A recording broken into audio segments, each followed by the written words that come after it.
Hey everyone, so today I just want to go over checking some basic things under the hood of my Toyota Corolla. Now this will apply to other vehicles, other Toyotas, but just a real basic visual inspection, just checking a few things.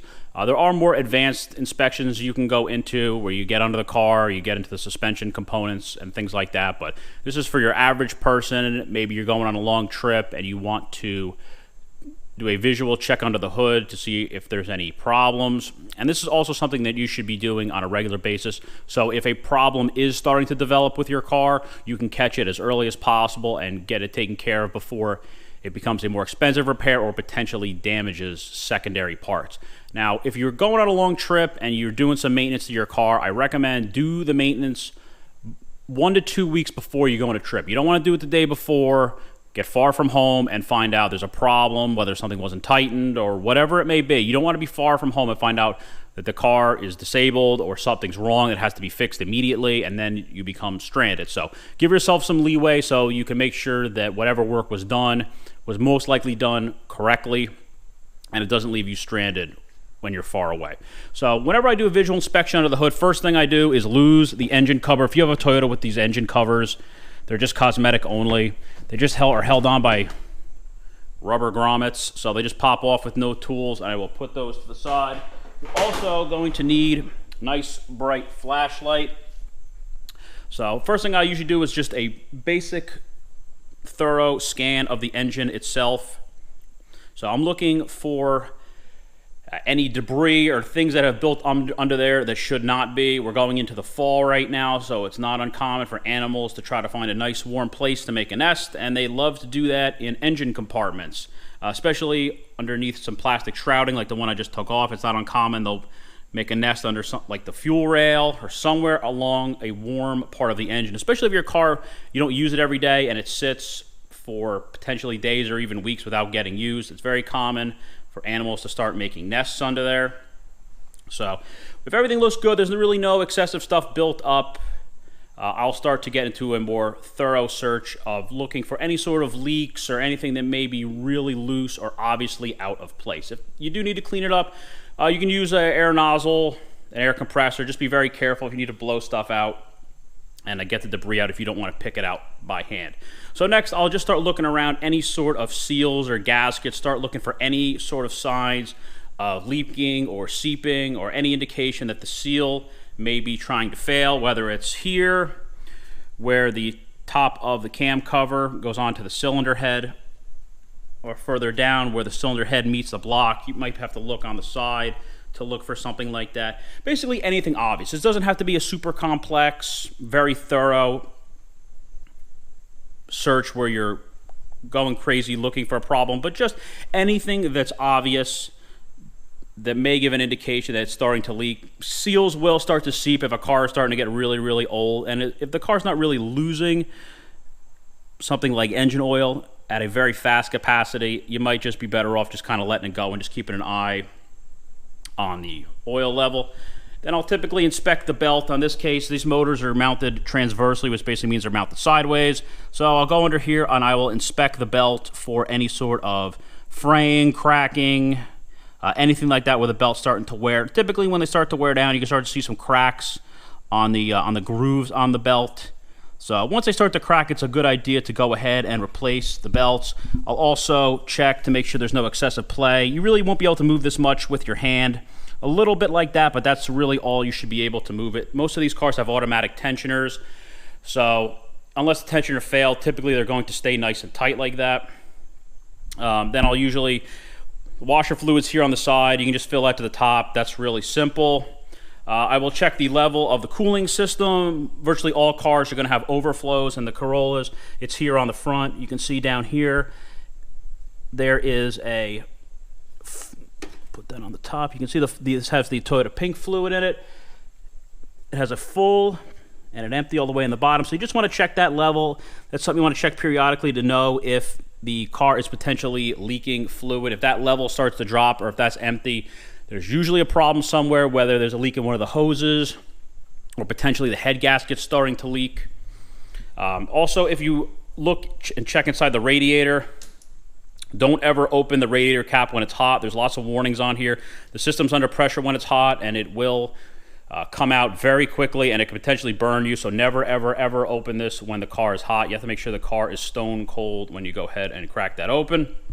Also inspect the hoses that are with the cooling system, any sort of cracks. Make sure that the clamps are in their original position. They haven't moved. There's no leaking around any of the connectors or anything like that. Also check the, I did a bunch of videos with some other maintenance items. I talked about changing the air filter, the cabin air filter, cleaning the mass airflow sensor, cleaning the throttle body. That's not something that you would necessarily inspect on a regular basis, but you should inspect it once in a while. The throttle bodies somewhat now are become maintenance items and need to be cleaned on a somewhat regular basis, not all the time, but typically if the idle's getting rough, you may need to clean that. Same thing with the mass airflow sensor. Sometimes those things will get dirty after a while, and it can affect the performance and idle characteristics of the car. And then obviously the air filters need to be done somewhat regularly as well. I think with the Corollas, they recommend 30,000 for normal driving, and some other cars are different intervals. Then I'll just check, make sure any sort of the engine control unit connectors are nice and tight, fuse box covers tight, nothing has just rattled loose on its own. I'll also check, make sure that the radiator is not moving around. It's sitting in the radiator supports nice and snug. One thing that is neglected a lot on all types of cars is the brake fluid. Brake fluid on the Corollas is under this little housing here. Now, brake fluid is what is known as hygroscopic, meaning it absorbs water. So as time goes on, the brake fluid, as it goes through heat cycles and various things, is going to absorb moisture. Now, typically 3% is the maximum amount of moisture you want to have in your brake system, but nobody really knows how much is in because most people don't have testers to check how much moisture is in it. Brake fluid is typically clear or very close to being clear. So when it starts getting dirty, starts turning brown or black, typically it's heavily contaminated because the moisture that has accumulated inside the braking system has started to cause some sort of rust or corrosion in the system, and it is contaminating it. So basically, the really short basic version is the more contaminated it is, the less effective your brakes are going to be if they start to get really, really hot. So brake fluid is really cheap and relatively easy to replace. So usually you're good for about 2 years. Manufacturers recommend different intervals depending on the system. You can check in the owner's manual, but typically about 2 years. You should be doing it at least as often as you're servicing the brake system, whether you're replacing pads or rotors or whatever it may be. You should be changing the brake fluid. It's not a big deal, and it's not expensive. And if you're wondering what type of fluid, this car takes DOT3. DOT3 and DOT4 are the most common brake fluid types by far. So if you're not sure, you can check the cap. It'll usually say, also the owner's manual is usually going to say, but like I said, either type of brake fluid is relatively cheap and easy to replace. So make sure you're doing that on a regular basis. That is by far one of the most neglected fluids that I see.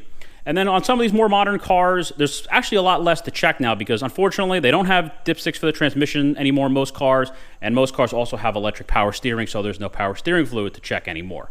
So there's really not as much to check and potential leak points on modern cars as some older ones, which can kind of be good and bad, but at least it's a lot less things to worry about for leaks.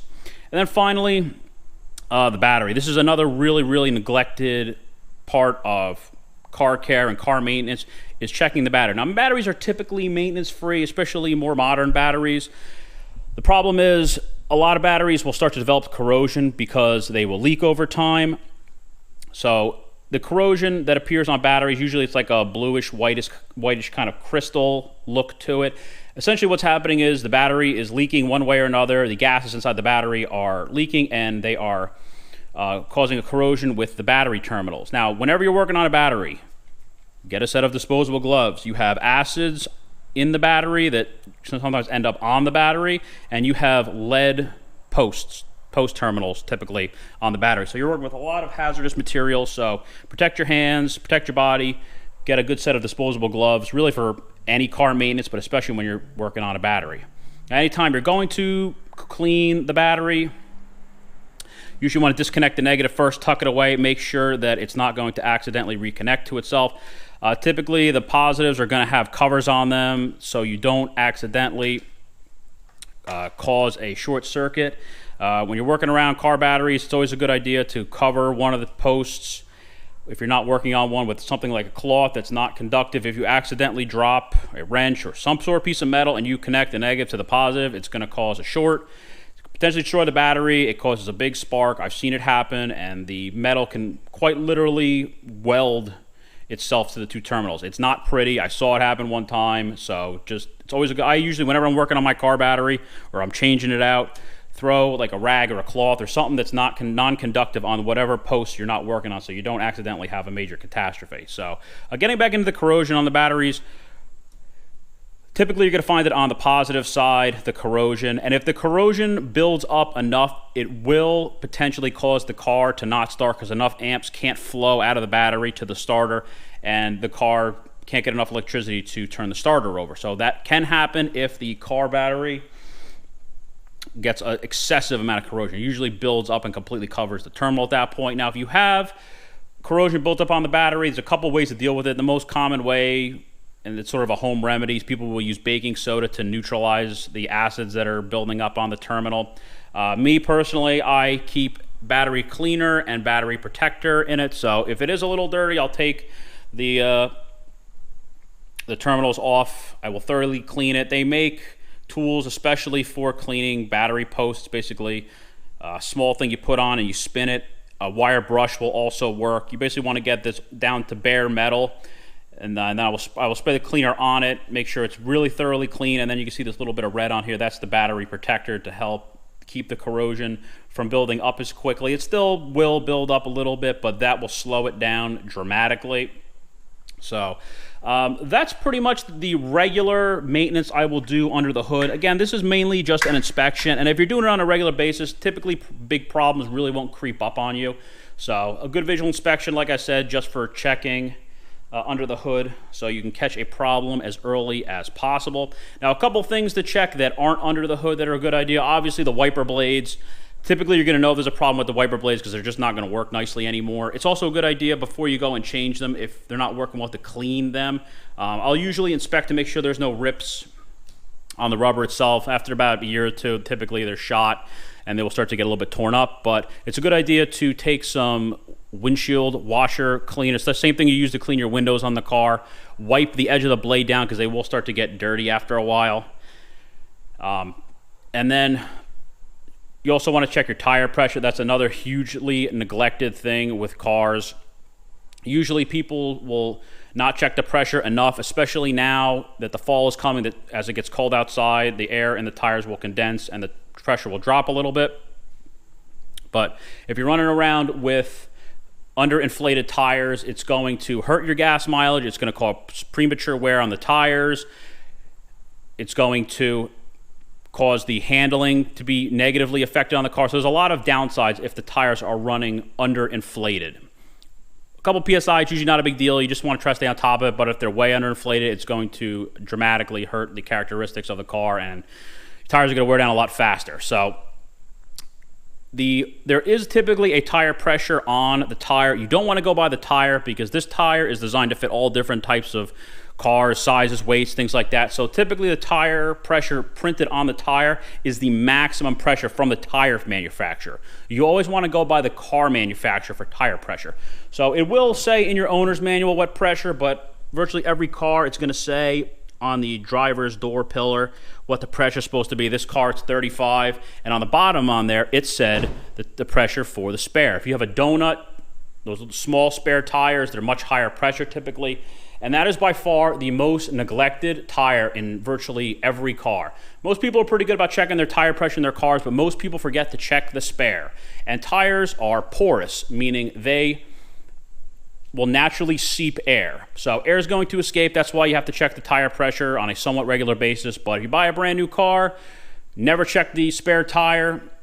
A couple of years later, you get a flat, you go to put it on. I can pretty much guarantee that spare tire is going to be flat if it's sat for years without putting air pressure in it. And if you don't have an onboard compressor or keep some sort of air pump in the car, now you're going to be stranded because now you're going to have two flat tires. So make sure you check your spare on a regular basis, the same time you're checking your regular tires, because that is by far the most neglected tire on virtually every car. And then finally, For checking under the car, if you don't want, are not able to, or don't want to get under the car, or don't have the access to a lift to inspect underneath the car yourself, if you park in the exact same spot every single day when you're home or wherever you may park the car, I always recommend to periodically inspect the ground, provided that you start off with a nice, clear, clean driveway or parking surface wherever you may be. And every month or so, inspect the spot where you park the car, because a leak that you're inspecting for on the top, maybe like an oil leak on the top of the engine that might not be visible from the top, could be happening on the bottom, and you might not notice it. But if you inspect where you park the car and you're finding, hey, this oil looks pretty fresh, I don't remember seeing this oil spot here before, now you may be catching a problem early on before it becomes a major and expensive issue. So those are just some of the basic tips and recommendations I have. Again, this is just a basic thorough inspection for your average person to do. You can get into a much more expensive, if you're not doing it yourself, or thorough inspection where you can get the car on a lift. You can start to check the suspension system and some of the more intricate and not easily accessible parts of the car itself. So I hope you enjoyed the video. Thanks for watching.